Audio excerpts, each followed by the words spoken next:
మీ business ఏదైనా మీ ఊర్లో promotion చేయాలంటే అది సుమన్ టీవీతోనే సాధ్యం. ఇప్పుడే సంప్రదించండి.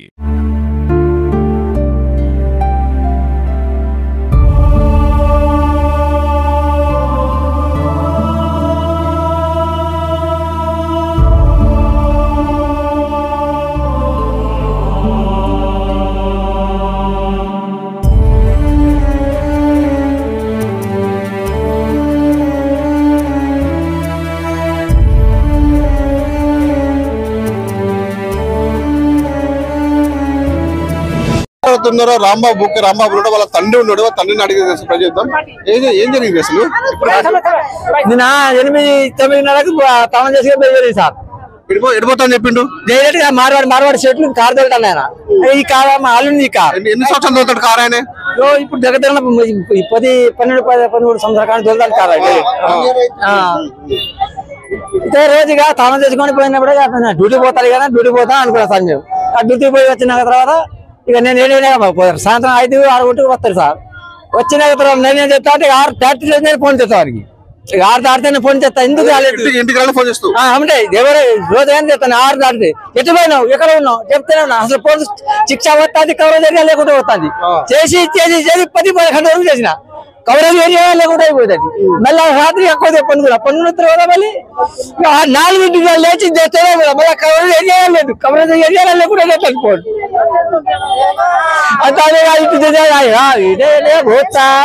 ఫోన్ చింతా అనుకున్నానే. మా బిడ్డ పెద్ద బిడ్డ చేసిన ఇదే కనుక నువ్వే కనుక బిడ్డ అనంటే అంత పెదాలుడు మామ కార్లో చచ్చిపోయినట పోలీసులు చెప్పిండు. ఇంటాను ఇక కొట్టి చంపారని అంటున్నారు కొంతమంది. ఇక్కడ ఇట్లా కొట్టిండ్రు నేనైతే చూడలేక కార్లు అయితే పడి మన సీట్లనే పడి. కొడుకు పెళ్లి ఎప్పుడు పట్టుకున్నావు? పల్లికి నెల 2 నెలలకు పెళ్లి చేద్దాం అనుకున్నా. కార్తీక పొలంలో పెళ్లి చేద్దాం అనుకున్నా. అంతేగా కార్తీక పొలంలో పెళ్లి చేద్దాం. అనుమానం ఉందా నీకేమన్నా మీ కొడుకు? ఇక నాకైతే ఎవరు అంత కుట్ర అయితే లేడు. ఏదైనా కుట్ర కూడా లోపల కుట్ర వాళ్ళ మీద ఉన్నట్టుగా నేను ఎట్లా చెప్పుకోలేను. ఇక ఎవరు ఉంటాయి? ఎవరు చేసి ఉంటారు? ఇక ఎవరైనా కొడుకుల కుట్ర ఎవరైనా ఉంటే నేను చెప్పలేండి. ఎవరి పేరు చెప్తా నేను ఏం ఇల్లు కాలు పెట్టినావు మన కుట్ర ఉంటే ఫలం అయితే కుట్రని అంటావు. అదే తండ్రి కూడా కొంచెం చెప్పలేని పరిస్థితిలో ఉండే పాపం. ఆయనకి బాధే దుఃఖమే మిగిలిపోయింది. ఎందుకంటే కన్న కొడుకు పెళ్లికి వచ్చాడు, అన్నిట్లో మమ్మల్ని ఆదుకుంటాడు అని చెప్పేసి ఈ లోపలే ఇంత దానం జరిగిపోయింది. అదే చెప్పలేకపోతున్నాడు. ఎవరు కనీసం ఎవరు ఈ హత్యకి ఒడిగట్టారు అని చెప్పేసి చెప్పలేకపోతున్న పరిస్థితి ఉంది. చూద్దాం మరి పోలీసులు మరి ఏ స్థాయిలో విచారణ చెప్పి మరి బాధ్యత ఎవరిలో శిక్షించాలని చెప్పేసి వాళ్ళకి కోరుతున్న పరిస్థితి ఉంది.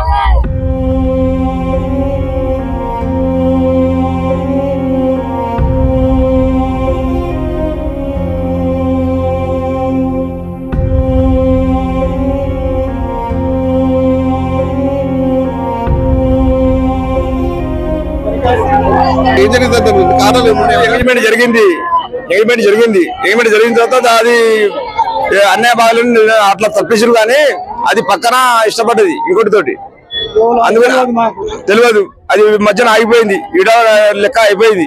దీని ఇతల మళ్ళీ మొన్న డిసైడ్ చేసేదాం లాల్సిన తండ అంటే వాళ్ళ లచ్చాయగూడెం లాల్సిన తండ వాళ్ళ మీద మాకు అనుమానం అండి. ఎవరు కొట్టలు ఎవరు లేరు, మొత్తాన్ని వాళ్ళే కొట్టి చంపారు. అమ్మాయి వాళ్ళే చంపారు సార్. వాళ్ళే చంపారు. ఎందుకు వాళ్ళకి ఎందుకు చంపాల్సిన అవసరం వచ్చింది అంటే అమ్మాయి అవతల ప్రేమిస్తాందేమో ఆయన కాబట్టి ఆయన వల్లనే పోయింది అనుకుంటాం. మా అబ్బాయి అమ్మాయికి ఇష్టం లేదా? అమ్మాయి ఇష్టమే, కానీ అమ్మాయి అవతల ప్రేమిస్తా ఉంది. అమ్మాయికి అబ్బాయి ఇష్టం అంటే ఇష్టం లేదా? అంత లేదు. అంత ఇష్టం ఉంటే ఆట ఎందుకు పోద్ది, లేకనే ఆడిపోయింది అన్నట్టు. వాళ్ళే ఉంటారు.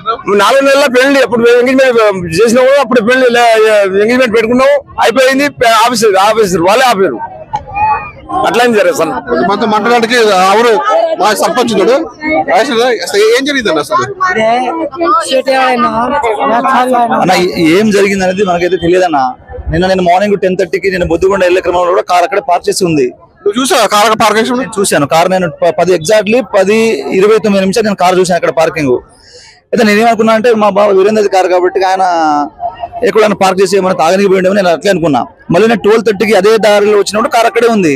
సో ఇక్కడ ఉన్నాడు ఇప్పుడు ఆ సైడ్ అని వీళ్ళు ఫ్రెండ్స్ ఉంటారు ఉందరేమో నేను అదే అనుకున్నా. మళ్ళీ ఇప్పుడు మార్నింగ్ నాకు సడన్ గా 8:15కు తెలిసింది. నాకు తెలియగానే పోయి చూస్తే బాడీ ఆల్రెడీ. ఎవరు సమాచారం ఇచ్చారు మీకు? నేనే పోయిన అటు సైడ్ ఇప్పుడు మీరు పోయినప్పుడు మళ్ళీ కార్ని మొత్తం పరిశీలించలేదు అక్కడ కార్ మన కారే కదా మనకు తెలిసిన కారే కదా ఇది. నాకు మనిషి ఏం కనబడలేదు లోపల, మనిషి నాకేం కనబడలేదు.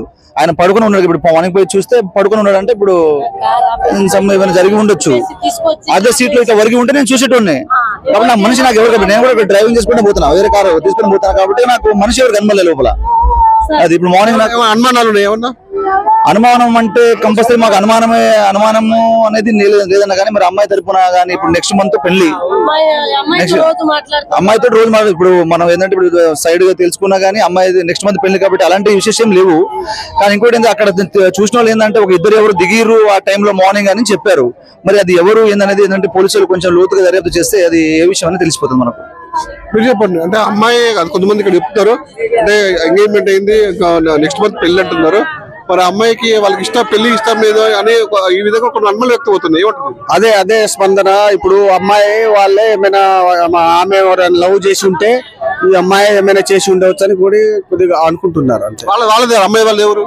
అమ్మాయి వాళ్ళది కూసుముంచి ఎంగేజ్మెంట్ చేస్తున్నారు కదా, మరి ఎందుకు మధ్యలో వచ్చినాయి ఇవన్నీ? మరి ఎంగేజ్మెంట్ మళ్ళీ మధ్యలో వచ్చింది. మనం మళ్ళీ వచ్చే నెలలో మ్యారేజ్ అనుకుంటారు. మళ్ళీ అమ్మాయి వాళ్ళ తరఫున వాళ్ళ ఏమైనా లవ్ గిట్ట ఏమైనా ఉందో మరి ఏదో లోతుగా వెళ్తే తెలుస్తుంది. ఇది ఫోన్ ఎంక్వైరీ చేసి తెస్తే చూస్తే వేరే బయట వాళ్ళకి అట్టే చేసినట్టు ఏమైనా ఉందా? దెబ్బ తాకిందంటారు. మరి ఏదో మరి నిన్న ఎర్లీ మార్నింగ్ నుంచి కారు ఆడనే ఉన్నట. అదే ఎవరు కావచ్చు. అది ఫోన్ ఎంక్వైరీ చేస్తే పోలీసు వాళ్ళు కొద్దిగా లోతుగా చూస్తే అది తెలుస్తుంది. విన్నారు కదా, అబ్బాయికి మాత్రం ఎంగేజ్మెంట్ అయిందని చెప్తున్నారు. ఆ అమ్మాయి కూడా పెళ్ళప్పుడు కూడా అంటే ఎంగేజ్మెంట్ అప్పుడు కూడా మంచిగా ఉంది. కాకపోతే అమ్మాయి కూడా వేరే రిలేషన్ లో ఉందని చెప్పేసి కూడా అనుమానం అయితే వ్యక్తం చేస్తున్నారు. వాళ్ళ తరపు బంధువులే ఈ అఘాయిత్యానికి ఉడిగట్టారు కావచ్చు అని చెప్పేసి వాళ్ళ అనుమానం అయితే వ్యక్తం చేస్తున్న పరిస్థితి ఉంది. మరి పూర్తి స్థాయిలో మొత్తం ఇక్కడ ఉన్నటువంటి పోలీసులు మొత్తం విచారణ చేసి మరి దీనికి హత్యకి బాధ్యులు ఎవరు మొత్తం వాళ్ళని కనిపెట్టి వాళ్ళకి శిక్షించాల్సిన స్థానికులతో పూర్తి పరిస్థితి ఉంది.